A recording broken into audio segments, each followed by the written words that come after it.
પ્રણામ. વિડીયો જોતા પહેલાં જો હજુ સુધી તમે અમારી ચેનલને સબસ્ક્રાઇબ નથી કરી તો જલ્દીથી સબસ્ક્રાઇબ કરી લો, સાથે બેલ આઇકન પણ દબાવી લો જેથી નવા વિડીયો અપડેટ્સ તમને મળતા રહે. ચાલો કંઈક નવું શીખીએ. એપિસોડ નંબર 11માં હું હિમાની ત્રુપેશ શાહ આપ સૌનું હાર્દિક સ્વાગત કરું છું. જૈણા શ્રાવકની માતા છે અને શ્રાવિકા જૈણા દેવીની પરમ ઉપાસિકા છે.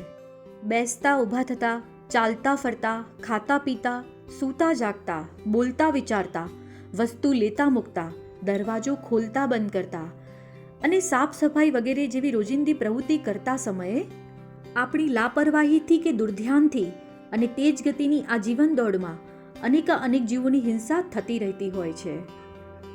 આપણી થોડીક સાવધાનીથી, થોડા ધ્યાનથી, થોડી ધીરજથી, થોડી શાંતિથી આવા અનેક જીવોનો પ્રાણ બચાવી શકાય છે અને આપણને હિંસાથી લાગતા મહાભયંકર નરકગામી પાપથી બચાવી શકે છે. પાપોથી રક્ષા એટલે ભવિષ્યમાં આવવાવાળા દુઃખોથી રક્ષા. આવી રીતે પાપ અને દુઃખથી આપણી રક્ષા કરવાવાળી જૈણા આપણા માટે કલ્યાણકારી ઉપકારી માતા જ છે. એક શ્રાવિકાનો સૌથી વધુ સમય રસોઈ ઘરમાં વીતે છે અને ધ્યાન ના રહ્યું તો નાના જીવોની હિંસા પણ રસોઈ ઘરમાં વધુ થાય છે અને રસોઈ ઘરમાં જૈણા પાલન સૌથી જરૂરી હોય છે. તો જૈણા પાલનના આ કાર્યને આગળ વધારતા ચાલો કંઈક નવું શીખીએ. એપિસોડ નંબર 11માં શીખીશું ચૂલો કેવી રીતે પૂંજવો જોઈએ, એટલે કે સ્ટવ કેવી રીતે પૂંજવો જોઈએ, કેવી રીતે તેની જૈણા કરવી જોઈએ જેનાથી જીવ હિંસા ન થાય. તો આના વિષયમાં આજે આપણે જાણીશું. વધુ સમય ન લેતા પૂરો વિડીયો જરૂરથી જોશો. આજનો આ એપિસોડ થોડો લાંબો છે કારણ પૂરી ડિટેલની સાથે આપને બતાવવા માંગતી હતી. તો લાસ્ટમાં જરૂરી ટિપ્સ સાથે મૂકેલો આ વિડીયો જરૂરથી શાંતિથી પૂરો જોશો અને તમને અમારો આ પ્રયાસ સારો લાગ્યો હોય તો દરેકની સાથે શેર જરૂરથી કરશો. તો વધુ સમય ન લેતા શરૂ કરીએ ચૂલાનું પ્રમાર્જન કેવી રીતે કરવું. સૂર્યોદય થયા બાદ રસોઈ ઘરમાં કામની શરૂઆત કરતા પહેલા એટલે કે રસોઈ ઘરનો ઉપયોગ કરતા પહેલા જૈણાપૂર્વક સાવરણીથી રસોડામાંથી કચરો નીકાળી લેવો. સાફ સફાઈનો મુખ્ય ઉદ્દેશ કોઈ પણ જીવની હિંસા ન થાય તેનો હોવો જોઈએ. તમે સાવરણીની જગ્યાએ દંડાસણ કે પૂંછડીનો ઉપયોગ પણ કરી શકો છો. બસ જીવ હિંસા ન થાય તેનું ધ્યાન રાખવાનું છે. રસોઈ ઘરમાંથી કચરો નીકાળ્યા બાદ સૌથી પહેલા સ્ટવનું પ્રમાર્જન કરી લેવાનું છે. ગેસ સ્ટવ એટલે કે ચૂલાનું સારી રીતે પ્રમાર્જન કરવાનું છે, અન્યથા તેમાં કોઈ પણ જીવજંતુ રહી જશે તો સ્ટવ ચાલુ કરતા જ તરત જ બળીને મરી જશે. સ્ટવ પર ઢાંકેલા રૂમાલને જૈણાપૂર્વક નીકાળ્યા બાદ એકવાર ઉપરથી પૂંજણીની મદદથી પૂરા સ્ટવનું પ્રમાર્જન કરી લેવાનું છે. તેના પછી જ સ્ટવમાં લાગેલી દરેક વસ્તુનું પ્રમાર્જન કરવું. તો સૌથી પહેલાં ધીરે ધીરે કરીને જૈણાપૂર્વક એકદમ શાંતિથી સ્ટવમાં લાગેલી બધી વસ્તુને એક એક કરીને પૂંજી લેવાની રહેશે અને પૂંજેલી વસ્તુને સાઈડમાં મૂકતા રહેવાની. મેં સ્ટવને પૂંજવા માટે આ પ્રકારની પૂંજણીનો ઉપયોગ કર્યો છે. તમે ઈચ્છો તો ઊનની પૂંજણી આવે છે તેનો પણ ઉપયોગ કરી શકો છો. બસ આવી રીતે જ એક એક કરીને બધી વસ્તુ પૂંજી લેવાની છે વિડીયોમાં બતાવ્યા પ્રમાણે. બર્નરમાં લાગેલા કપડાને નીકાળતા પૂર્વ સ્ટવને અંદરથી એટલે કે નીચેથી એકવાર પૂંજી લેવાનો છે જેનાથી કોઈ પણ જીવજંતુ કપડા ઉપર ચોંટેલું હોય કે સ્ટવની નીચેની બાજુમાં હોય જે બર્નરનું કપડું નીકાળ્યા બાદ તેની અંદર ના જતું રહે માટે પહેલા એકવાર સ્ટવને નીચેથી જૈણાપૂર્વક પૂંજી લેવાનો છે. સ્ટવને અંદરથી પૂંજતા સમયે નજરને નીચી રાખવાની છે. સ્ટવના 4 પાયાને પૂંજ્યા બાદ કોઈ પણ જીવજંતુ તેની અંદર નથી તેની ખાતરી કર્યા પછી જ સ્ટવને નીચે મૂકવો અને તેના બાદ કપડું નીકાળવું અને સાથે મોટી પૂંજણી વડે સ્ટવની નીચેના પ્લેટફોર્મના ભાગને પૂંજી લેવો જેથી કોઈ જીવ હોય તો તે બહાર નીકળી જાય અને તેની જૈણા કરી શકાય. બર્નર પર લાગેલા કપડાને ધીરે ધીરે ચેક કરતા જૈણાપૂર્વક નીકાળવું. કપડાની બધી બાજુ નજર ઘુમાવી લેવી અને જોવું કે કોઈ જીવજંતુ ચોંટેલું તો નથી ને. પૂજવાની સાથે સાથે નવકાર મંત્રનું સ્મરણ કરવું. બની શકે તેટલા નવકાર મંત્રનું સ્મરણ કરવું, પણ ઓછામાં ઓછા 3 નવકાર મંત્રનું સ્મરણ તો અવશ્ય કરવું. ચૂલો પૂજવાના દુહાને મનમાં ધારણ કરવો. જા જીવ પહેલે પાર, હમણાં જળશે અગ્નિ જાળ, નહીં બાળું નહીં દજાડું, જૈણા કરીને તમોને જીવાડું. ષટકાય જીવોની રક્ષા કરતા, દેતા અભયદાન, સુપાત્ર દાનની ભક્તિ કરવી, જેથી પમાય જલ્દી મુક્તિ, જેથી પમાય જલ્દી મુક્તિ. કપડું નીકાળ્યા બાદ વિડીયોમાં બતાવ્યા પ્રમાણે બર્નરની પ્રમાર્જના કરી લેવાની છે.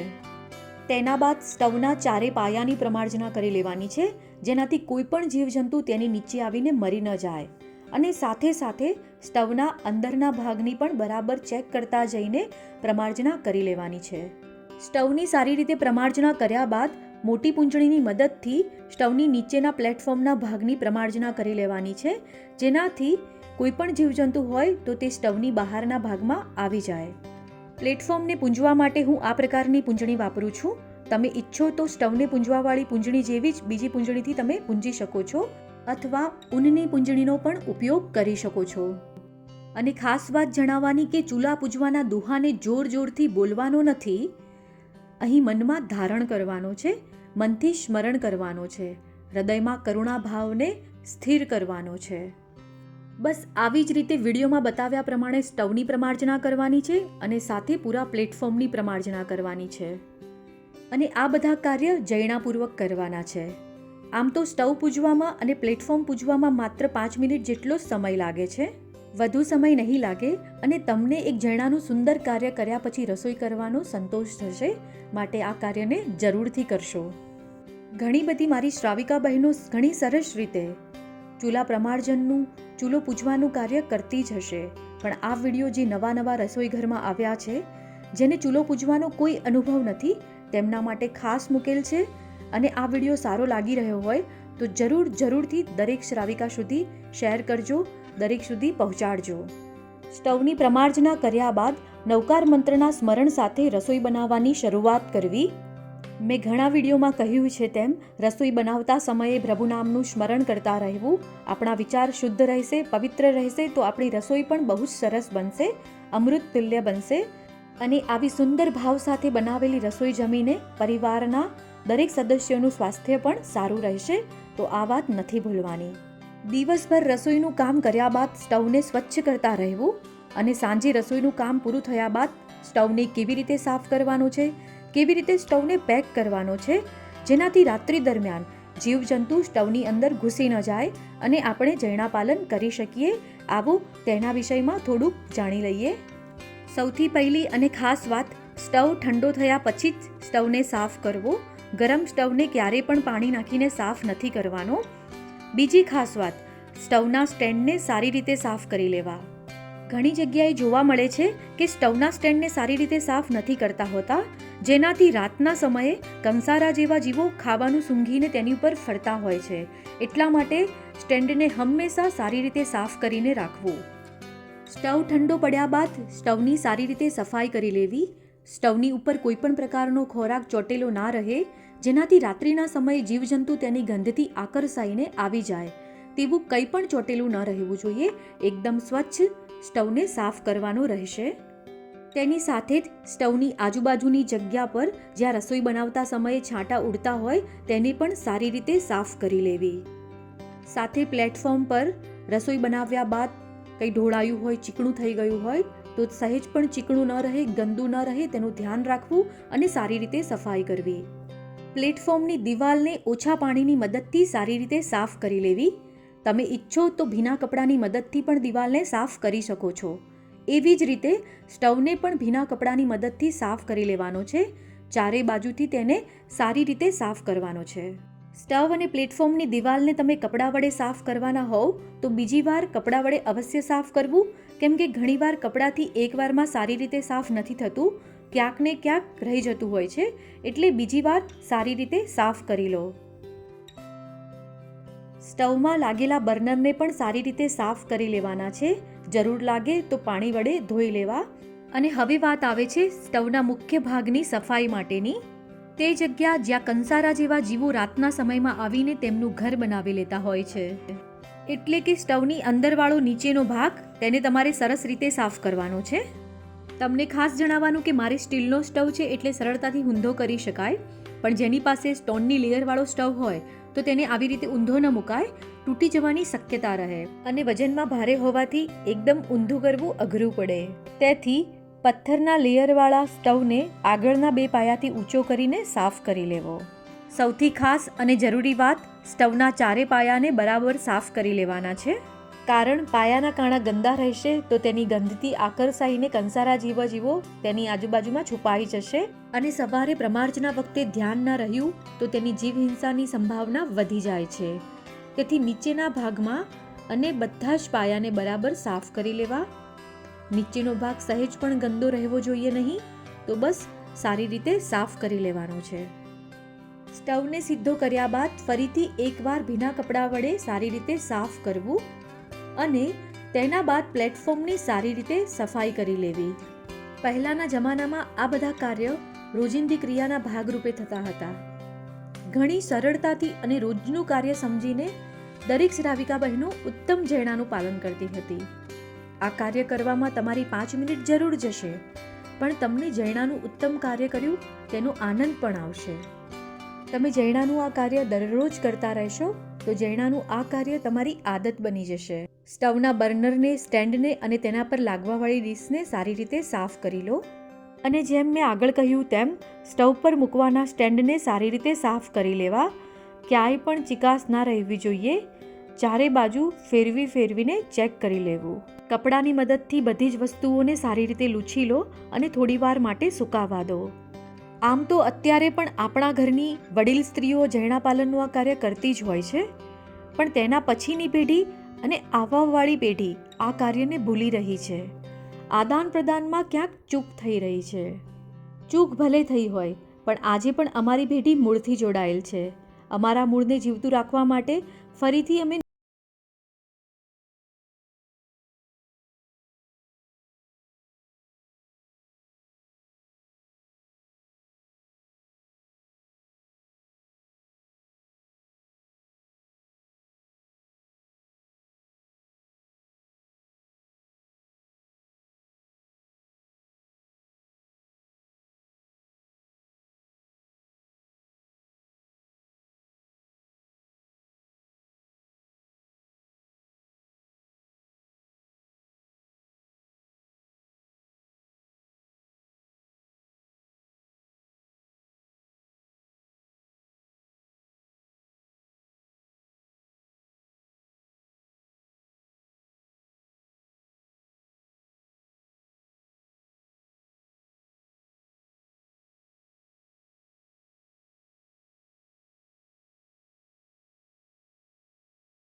છે બંને છેડાને સામે જ ભેગા કરીને સોય દોરાની મદદથી ટાંકો લેવાનો છે અને જોડી તૈયાર કરવાની છે. આવી રીતે 2 સેટ બનાવીને રાખ્યા છે, જેનાથી એક મેલો થાય તો બીજો કામમાં આવે. તો બસ ચૂલાને આવી રીતે પૂંજવાનો છે, આવી રીતે જ પેક કરવાનો છે અને છેલ્લે એક રૂમાલ વડે ઢાંકી લેવાનો છે. અને જો તમારી પાસે ઢાંકણાવાળો સ્ટવ હોય તો ઢાંકણું લગાવી દો, કપડાને ઢાંકવાની જરૂર નથી. સૃષ્ટિમાં જીવ માત્રને તેમનું જીવન પ્યારું છે અહિંસક આચરણ દ્વારા કોઈ પણ જીવને બચાવવાનો યથાશક્તિ યથાસંભવ પ્રયાસ આપણે કરવો જ જોઈએ. આપણા સુખ માટે અન્ય જીવોને મોતનું મહાદુખ આપવું એ તો ના સમજ છે. આના વિષયમાં જરૂરથી વિચારજો. હવે આપણે થોડીક ટિપ્સ જોઈશું. ટિપ્સ નંબર 1, ચૂલો પૂંજવામાં કે ચૂલો પેક કરવામાં ઉપયોગમાં આવવાવાળી સામગ્રી માટે એક જૈણા બોક્સ બનાવો, જેનાથી ઉપયોગમાં આવવાવાળી સામગ્રી આપણને સરળતાથી મળી રહે. ટિપ્સ નંબર 2, પ્લેટફોર્મની દિવાલ પર ચૂલા પૂંજવાના દુહાનું સ્ટીકર લગાવવું. એનાથી એ થશે કે કોઈ પણ ચૂલો પૂંજવાનું કાર્ય કરતા હશે તો તેમને દુહો નહીં આવડતો હોય તો વાંચતા વાંચતા મનમાં ધારણ કરી શકશે અને ભૂલી જવા પર જલ્દીથી યાદ આવી જશે. ટિપ્સ નંબર 3, રાત્રિના સમયમાં પ્લેટફોર્મ પર કંસારા જેવા જીવો આવી જતા હોય છે, તે ના આવે તેના માટે પ્લેટફોર્મ પર ડામરની ગોળી અને કપૂરની ગોળી મૂકી રાખવી. ટિપ્સ નંબર 4, પ્લેટફોર્મ અને કિચન પર મીઠા અને કપૂરના પાણીથી પોતું લગાવવું, જેનાથી જીવજંતુ નહીં આવે. ટિપ્સ નંબર 5, અઠવાડિયામાં એકવાર સ્ટવ અને પૂરા પ્લેટફોર્મનું ડીપ ક્લિનિંગ કરવું. ટિપ્સ નંબર 6, સ્ટોનના લેયરવાળા સ્ટવને એકદમ ફટાફટ ઊંધો કરીને ના મૂકવો, નહીતર તૂટવાની સંભાવના રહે છે. સાથે રોજ નીચેથી સાફ કરવા માટે થોડું ઊંચું કરીને સાફ કરી લેવું અને ડીપ ક્લિનિંગના સમયે સૌથી પહેલાં જાડો રૂમાલ પ્લેટફોર્મ પર પાથરવો અને પછી તેના ઉપર સ્ટવને ઊંધો કરીને મૂકવો, એ પણ ધીમે રહીને. આટલું અવશ્ય ધ્યાનમાં રાખવું. ટિપ્સ નંબર 7, સ્ટવ અને પ્લેટફોર્મને પૂંજવામાં ઉપયોગમાં આવતી પૂંજણીને હંમેશા સ્વચ્છ રાખવી. ટિપ્સ નંબર 8, બર્નર પર બાંધવાવાળા કપડાનો સેટ તમારી પાસે જેટલા બર્નરનો સ્ટવ હોય તેના પ્રમાણે બનાવવો અને બર્નર પર બાંધવાનો સેટ અને દુહાનું સ્ટીકર તમારે રેડીમાં જોઈતું હોય કે પ્રભાવના કરવા માટે જોઈતું હોય તો તે શ્રાવિકાની રસોઈ તરફથી મળી જશે. મેળવવા માટે ફેસબુક પેજ અથવા વોટ્સઅપ પર મેસેજ કરવો. મેસેજ દ્વારા આપને પૂરી માહિતી મળી જશે. હવે સૌથી છેલ્લી ટિપ્સ એટલે કે ટિપ્સ નંબર 9, કર્મશાસ્ત્ર અનુસાર બીજાને સુખ આપીશું તો આપણને સુખ મળશે અને આપણા થોડાક ધ્યાન રાખવાથી ઘણા જીવોને શાતા અને સુખ આપવામાં મદદરૂપ થઈશું.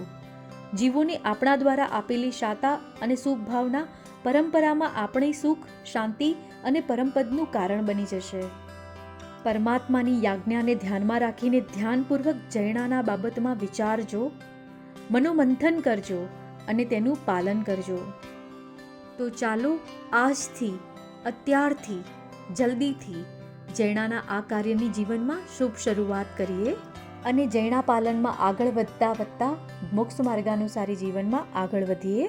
તમને અમારો આ પ્રયાસ કેવો લાગ્યો તે જરૂરથી જણાવજો. સાથે વિડીયો પસંદ આવ્યો હોય તો જરૂરથી દરેક જણ સાથે શેર કરજો અને ચેનલને સબસ્ક્રાઈબ કરીને અમારી ચેનલને જરૂરથી સપોર્ટ કરજો. સાથે ફેસબુક પેજને લાઇક અને ફોલો કરી લેશો. અને સૌથી જરૂરી અને ખાસ વાત, તમારો ચૂલો પ્રમાર્જન કરતો અને બનાવેલ જૈણા બોક્સનો વિડીયો જરૂરથી અમને મોકલશો, જેને અમે ગ્રુપમાં મૂકીશું. દરેકને પ્રેરણા મળશે અને તમારા પ્રતિભાવથી અમે મોટિવેટ થઈએ છીએ. બસ તમારા વિડીયોની અને અભિપ્રાયની હું રાહ જોઈશ, તો જરૂરથી મોકલશો. પૂરો વિડીયો જોવા બદલ આપ સૌનો આભાર. ધન્યવાદ. પ્રણામ. આપનો દિવસ શુભ રહે.